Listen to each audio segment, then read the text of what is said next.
Oke, Assalamualaikum warahmatullahi wabarakatuh. Terima kasih, salam sejahtera buat kita semua. Saya Taufan Alam dari Departemen Budidaya Pertanian Fakultas Pertanian UGM akan memberikan informasi terkait peluang pengembangan sistem pertanian organik. Kebetulan saya di sini juga adalah salah satu anggota dari Lembaga Sertifikasi Organik Persada di Yogyakarta. Nah, yang pertama terkait dari sistem pertanian di Indonesia, terkait dari cara budidaya. Kita ketahui ada 3 sistem. Yang pertama adalah sistem pertanian organik, yang kedua adalah sistem pertanian semi organik, dan yang terakhir adalah sistem pertanian konvensional. Nah, di sini dijabarkan perbedaan terkait ketiga sistem tersebut. Yang pertama, sistem pertanian organik. Kunci dari sistem pertanian organik adalah tidak menggunakan input kimia, baik itu pupuk, pestisida, herbisida, zat pengatur tumbuh, dan lain-lain. Kemudian bahan tanam tidak boleh menggunakan varietas GMO, Genetic Modified Organism.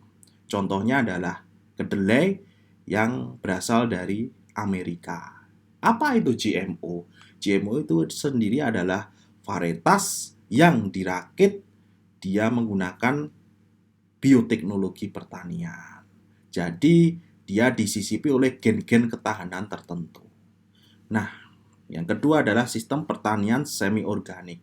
Di sini adalah 50-50 antara sistem organik dengan sistem kimia. Nah, penggunaan bahan tanam atau varietas bebas bisa menggunakan non-GMO atau GMO. Dan yang terakhir adalah sistem pertanian konvensional yang banyak dan umum digunakan oleh petani di Indonesia, yaitu semua menggunakan input kimia, baik itu pupuk, pestisida, herbisida, zat pengatur tumbuh, dan lain-lain. Kemudian penggunaan bahan tanam bebas, menggunakan GMO atau non-GMO. Nah, perlu kita ketahui sejarah sistem pertanian organik. Yang pertama dimulai dari abad 18.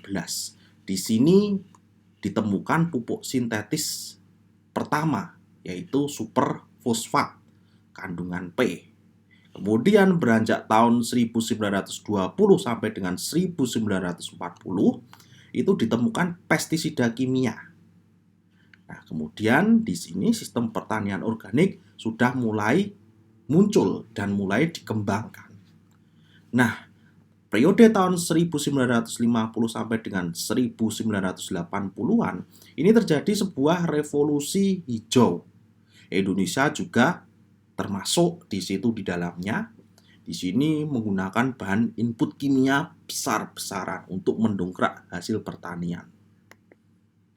Nah, di Indonesia penerapan revolusi hijau sendiri itu terkait dari 4 hal, yaitu penyediaan air atau sistem irigasi. Yang kedua, penggunaan pupuk kimia. Yang ketiga, penggunaan pestisida kimia. Dan keempat adalah penggunaan varietas unggul. Sebagai contoh adalah introduksi dari IRI, yaitu adalah varietas IR64 yang pada waktu itu tahan wereng. Dampak positif dari revolusi hijau sendiri yang pertama, hasil atau panenan meningkat sangat pesat. Nah, buktinya tahun 1984 Indonesia swasembada beras dan di situ mendapat penghargaan dari organisasi internasional. Selain itu industri dan perkebunan berkembang sangat pesat dan pupuk pestisida kimia itu sangat mudah didapatkan. Nah, selain dampak negatif, dampak positif tadi sudah kita jelaskan, kemudian dampak negatif dari revolusi hijau yaitu mulai tahun 1990-an penambahan pupuk kimia itu tidak mendongkrak hasil atau panen. Nah, di sini kita menambahkan pupuk tetapi hasilnya malah stuck atau malah cenderung turun atau dalam bahasa ilmiah adalah leveling off. Nah, ketergantungan terhadap bahan kimia sangat tinggi, baik itu pupuk maupun pestisida, kemudian pencemaran lingkungan, terutama pupuk nitrogen, penurunan keanekaragaman hayati, cacing, jamur, bakteri yang bermanfaat bagi tanaman semakin langka. Munculnya OPT yang tahan, yang dulu orang dikendalikan dengan mudah, dengan menggunakan varietas tahan, sekarang sulit dikendalikan. Ulat gerayak, sundep, dan lain-lain juga. Nah, sebenarnya tujuan dari pengembangan sistem pertanian organik itu ada 3, dari ekonomi, sosial, dan lingkungan. Yang pertama, ekonomi. Sistem pertanian organik itu investasinya rendah, meningkatkan nilai tambah, kondisi kerja yang lebih baik, adil bagi semua pihak yang terlibat. Dari sisi sosial, yaitu yang pertama menjamin pangan sehat, menghargai kearifan lokal, peningkatan kualitas hidup, dan terpenuhi kebutuhan dasar.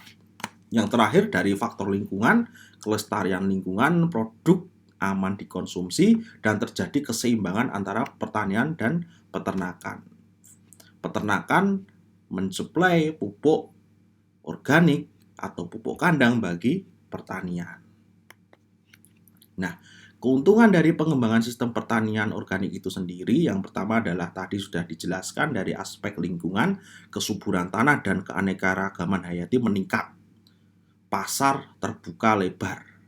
Sebagai contoh di kota-kota besar kebutuhan akan beras organik, sayuran organik semakin lama semakin meningkat. Nah, hasil analisis menunjukkan bahwa perbandingan antara sistem pertanian organik dengan konvensional, pendapatan organik meningkat sebesar 103,05% dibandingkan konvensional. Hal tersebut tidak mencengangkan karena harga dari produk organik itu beberapa kali lipat dibandingkan dari yang non-organik. Nah, bagaimana teknik pengembangan sistem pertanian organik itu sendiri? Nah, misalkan kita mau merubah lahan kita yang tadinya full kimia akan dijadikan pertanian organik. Ada 3 tahap, yaitu tahap awal, tahap transisi, dan tahap akhir. Tahap awal tidak bisa kita langsung mengubah dari kimia kemudian organik. Harus melalui beberapa step, yaitu mulai dari konvensional, semi organik, dan organik. Nah, misalkan contoh tahun pertama atau musim tanam pertama kita full kimia, di musim kedua kita kurangi input kimia menjadi 75%, yang 25% adalah organik. Kemudian musim berikutnya 50-50, setengah-setengah antara kimia dan organik, kemudian yang kimia diturunkan dan kemudian perbandingannya lebih besar yang organik, terakhir full organik. Nah, setelah full organik, apakah lahan kita bisa dikatakan sudah pertanian organik? Belum, karena kita membutuhkan waktu untuk tanaman semusim selama 2 tahun, untuk tanaman tahunan 3 tahun. Misalkan tahun 2020 ini kita sudah full organik, tetapi baru bisa dikatakan untuk pertanian organik setelah 2 tahun kalau untuk tanaman semusim, kalau untuk tanaman tahunan 3 tahun. Nah, terakhir, lahan memenuhi kriteria pertanian organik dan siap disertifikasi oleh lembaga yang berwenang. Nah, ada beberapa prinsip pengembangan sistem pertanian organik. Di sini ada sekitar 8 yang saya catat yang penting, mulai dari sistem tanam, kondisi lahan, pengolahan tanah, benih, pengairan, pemupukan, pengendalian OPT, dan penanganan pasca panen. Nanti kita akan jelaskan satu persatu, kita akan breakdown. Yang pertama, sistem tanam.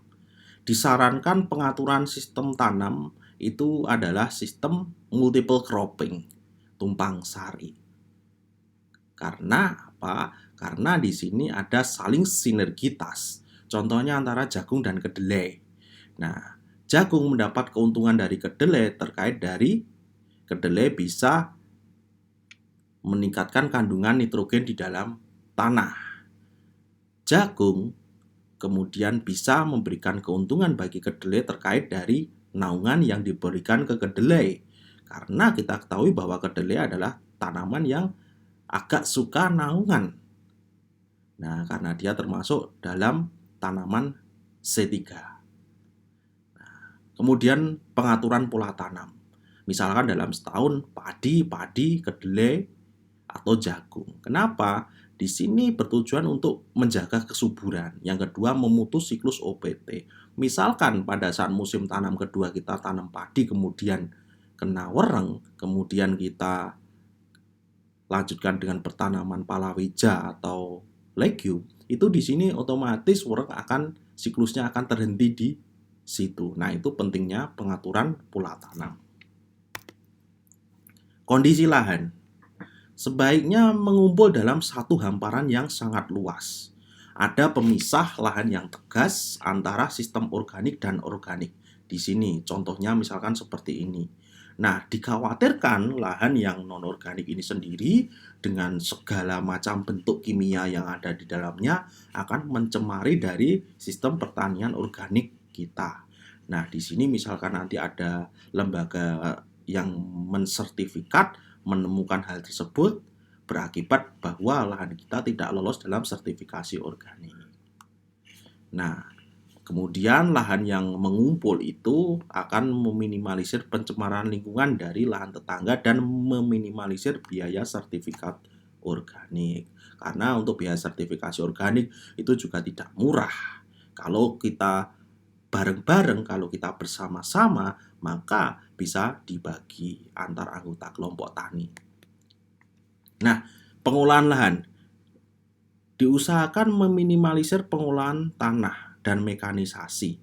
Karena kenapa? Misalkan kita menggunakan hand traktor, itu dikhawatirkan misalkan solarnya atau bahan bakarnya atau olinya itu bisa mencemari lingkungan. Nah, kemudian diusahakan dengan tenaga hewan. Karena ini ada keuntungan juga menambah jumlah input pupuk organik yang ada di dalam lahan.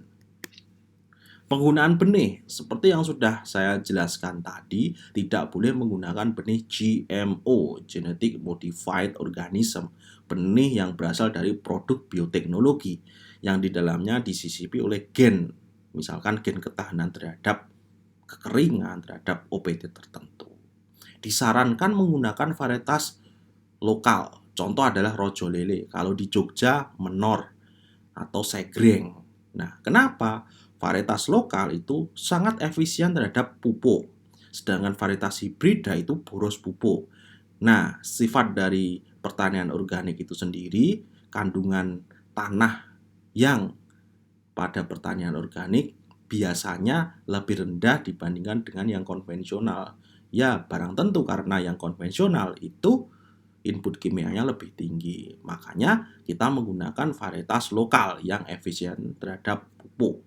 Dan varietas lokal itu sendiri biasanya mempunyai keunggulan. Misalkan rojo lele, dia rasanya sangat enak, wangi, pulen, dan lain-lain. Nah, benih tidak boleh dilapisi pestisida kimia yang pengatur tumbuh dan lain-lain. Sistem pengairan. Asal-usul mata air harus jelas. Tidak ada limbah kimia dan limbah pabrik. Jadi dari sini tim sertifikasi akan merunut asal-usul pengairannya dari mana. Misalkan kalau dari mata air, yes, gak masalah. Misalkan itu ternyata di tengah jalan itu ada pabrik kimia membuang bahan kimia dan masuk ke lahan kita, bisa jadi nanti para yang mensertifikat tadi bisa mengatakan bahwa lahan kita tidak benar-benar organik. Nah, perbaikan air yang tercemar dengan menggunakan pengendapan di dalam kolam atau embung dengan bantuan enceng gondok. Misalkan tadi disinyalir bahwa di sungai itu ada limbah kimia, maka kita akan tampung dulu di dalam sebuah embung, kemudian embung tersebut ada enceng gondoknya. Enceng gondok di sini dia akan berusaha menyerap logam-logam berat yang ada di dalam air. Ini adalah salah satu alternatif teknologinya. Nah, di sini misalkan kita mengairi menggunakan diesel, usahakan bahwa residu dari bahan bakar, oli, dan lain-lain tidak masuk ke lahan. Pemupukan. prinsip menggunakan pupuk organik yang telah matang atau non-kimia. Nah, bagaimana cara mengetahui pupuk organik yang telah matang? Sangat mudah. Cara gampangnya adalah ketika kita pegang dia sudah remah bentuknya. Ketika kita cium baunya, itu pupuk si organik yang sudah matang itu akan berbau harum.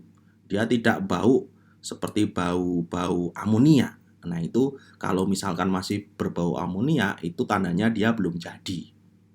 Nah, pupuk berasal dari kotoran hewan atau pupuk hijau atau pupuk alam, misalkan batuan fosfat. Nah, misalkan kita terpaksa menggunakan pembenah tanah, misalkan untuk menaikkan pH, kita lakukan dengan pengapuran atau penambahan bahan organik. Nah, di sini kita bisa lihat perbandingan antara kandungan hara yang berasal dari hewani dan asal tumbuhan. Di sini kita bisa melihat bahwa ternyata pupuk kandang unggas, misalkan kotoran ayam mempunyai kandungan unsur hara yang relatif lebih tinggi dibandingkan sumber pupuk hewani yang lain. Ini terlihat dari sisi dari N-nya itu sendiri, dari P dan dari K-nya ini lebih tinggi daripada sumber hewan lain. Kemudian untuk pupuk hijau ini sendiri, pupuk yang berasal dari legum atau kacang-kacangan, di sini bisa dilihat bahwasanya kedelai, kacang tanah, ubi jalar, dan lain-lain ini mempunyai unsur hara yang lebih tinggi dibandingkan dengan tanaman-tanaman lain, misalkan jagung, serbuk kayu, gandum, dan lain-lain. Nah, sumber pupuk hijau. Di sini akan kita tampilkan beberapa alternatif pupuk hijau yang mempunyai kandungan unsur hara yang sangat tinggi. Yang pertama adalah azula. Ini bisa ditemukan pada saat pertanaman padi. Di sini nitrogennya sangat tinggi sekali. Nah, kedua adalah orok-orok. Kemudian gulmasiam atau krinyu. Ini biasanya tumbuh liar di lahan-lahan kering, termasuk dalam gulma berjenis daun lebar dan mempunyai siklus hidup tahunan. Unsur hara N dan K di sini relatif tinggi dibandingkan dengan gulma yang lain. Kemudian daun turi. Daun turi ini adalah daun yang mempunyai kandungan N yang lumayan tinggi juga. Nah, kemudian dilanjutkan dari prinsip pengendalian organisme pengganggu tumbuhan. Prinsip pengendalian hama penyakit gulma menggunakan bahan-bahan alami yang di alam. Atau bisa menggunakan pengendalian mekanis tenaga manusia. Misalkan mengendalikan gulma dengan cara mencabut gulma, membabat. Misalkan mengendalikan ulat pada jagung itu dengan mengambilnya satu persatu. Pengendalian kultur teknis yaitu memodifikasi lingkungan agar tidak sesuai dengan hama penyakit dan gulma. Contohnya mulsa. Ini bisa mengendalikan gulma karena lingkungannya tidak sesuai untuk gulma. Pengenangan. Nah, pengenangan di sini misalkan gulma-gulma darat kalau digenang dia akan mati. Kemudian ini yang banyak diperbincangkan, banyak dilakukan adalah menggunakan tanaman refugia. Contohnya yang kanan ini. Ketika di sini hamparan padi, kemudian di pinggirnya banyak ditanami tanaman kenikir. Kenikir ini adalah salah satu tanaman refugia. Tanaman refugia ini fungsinya adalah untuk mengusir hama. Nah, dengan bau-bauan yang menyengat sehingga hama yang akan ke padi ini tidak jadi mendekat.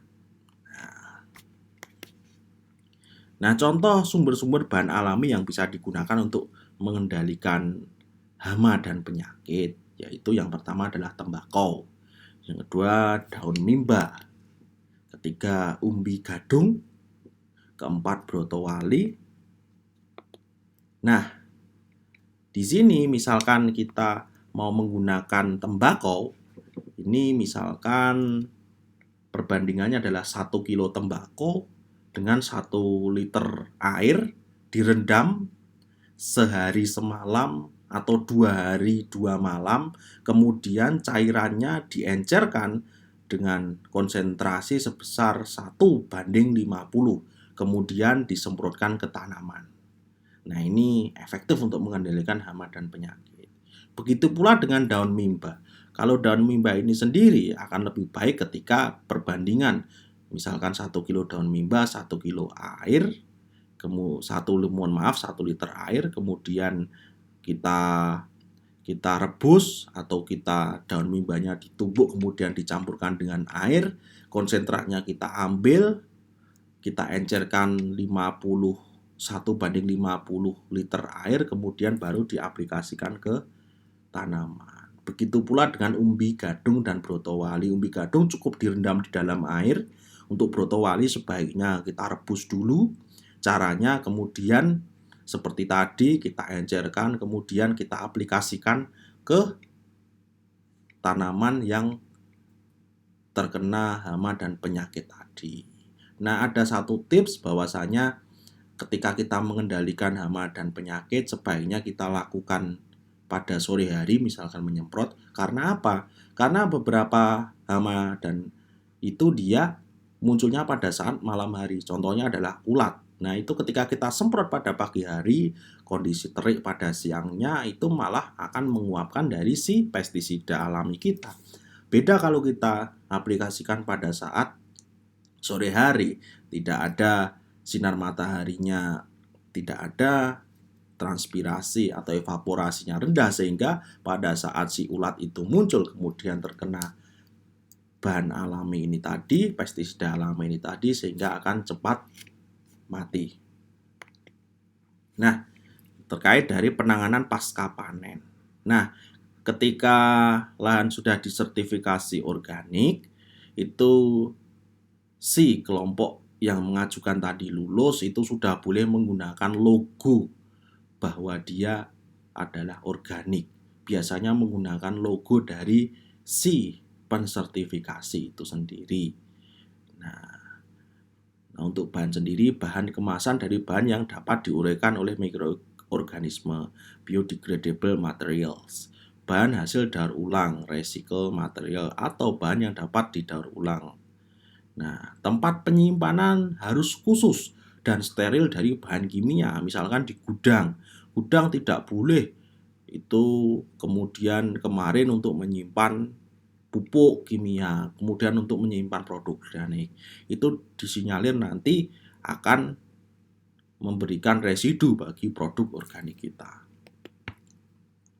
Nah, oke, terakhir terkait dari informasi kontak personal, andai kata masih ada pertanyaan, ada yang kurang jelas, mohon bisa kontak saya di nomor HP yang sudah tertera di sini atau di email. Insya Allah nanti akan saya balas satu persatu.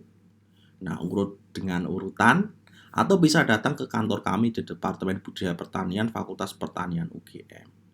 Selain itu ada cara yang lebih mudah. Di sini fakultas kami telah mengembangkan sebuah aplikasi yang bernama Desa App. Ini bisa di-download di Android atau di iPhone. Bapak, Ibu, saudara-saudara semua, di sini informasi terkait dengan dari serba-serbi pertanian ada di sini, dari harga, dari sebaran dari sayuran, dari misalkan ada benih dan lain-lain ada di sini. Dan keunggulannya di sini semua bisa chat langsung mengemukakan permasalahan baik dari sisi pertanian dan peternakan, dan dari kami tim dosen akan berusaha menjawab dan memberikan solusi. Ya, terima kasih, mungkin ini yang bisa saya berikan, kurang dan lebihnya saya mohon maaf, semoga bermanfaat buat saudara-saudara semua. Terima kasih. Wassalamualaikum warahmatullahi wabarakatuh.